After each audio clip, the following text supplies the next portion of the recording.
Hey guys, it's Rolando with Filmatic, and I hope you guys are doing well.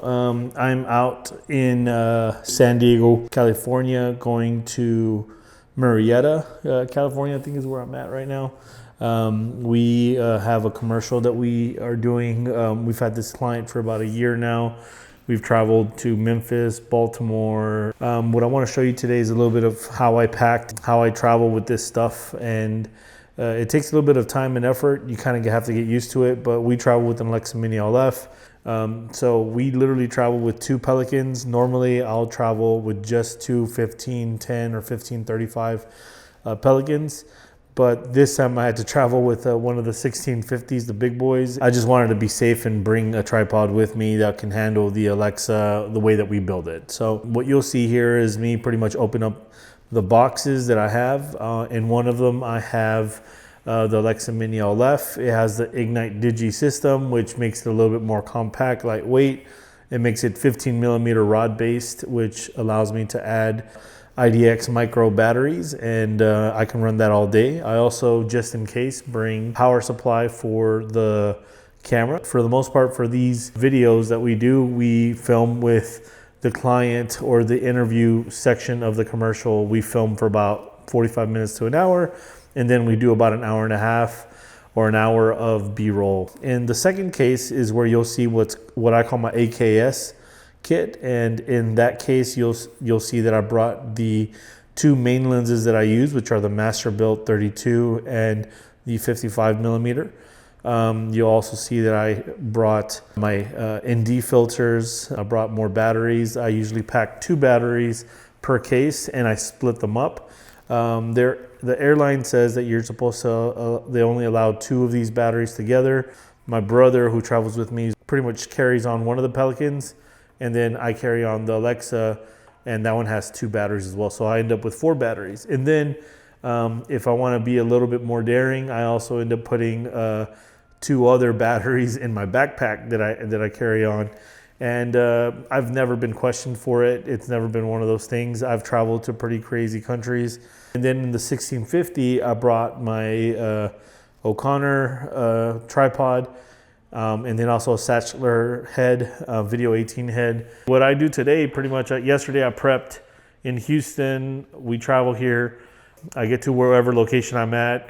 Before I sleep, before my contact, before they get here, I make sure that everything is functioning. I have power solutions, that I have my media, that I have everything, because the way I've been able to do these projects is that I try to find a local vendor or someone near the location that can bring me gear, that can bring equipment over and help me. So what equipment am I missing if I'm bringing in an Alexa? Well, usually I'm missing tripods, I'm missing stingers, extension cords, I'm missing C-stands, I'm missing reflectors or lights, and I'm missing little things like that. But if just by any chance I am missing batteries or V-mounts or missing something that I need for the kit, then I can figure that out the day that I arrive.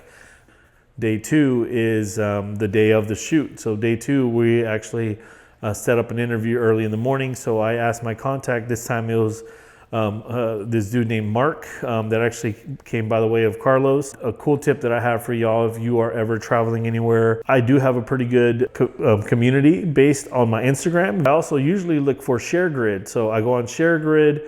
ShareGrid has been a great resource. I can find people, then I can hit them up.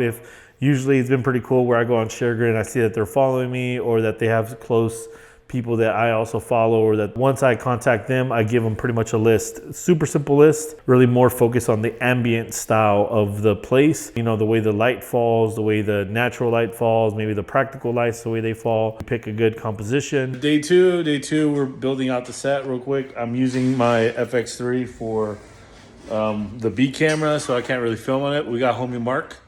It came out all the way from San Diego. Thank you. We got James over here somewhere. James, yeah. James over here.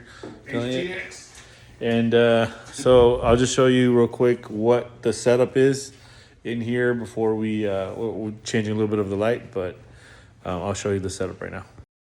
Yeah, for a lot of these videos, we just kind of do like a simple silk coming from some kind of source outside, and we allow the natural light from the outside to lift the room, and just try to keep it super simple. So sometimes we don't even use all the gear that we ask for, but it's everything's just in case. Right now my settings are all out of whack, but I'm recording through the Hollyland viewer, so this should all be coming out at 24. All right, peace.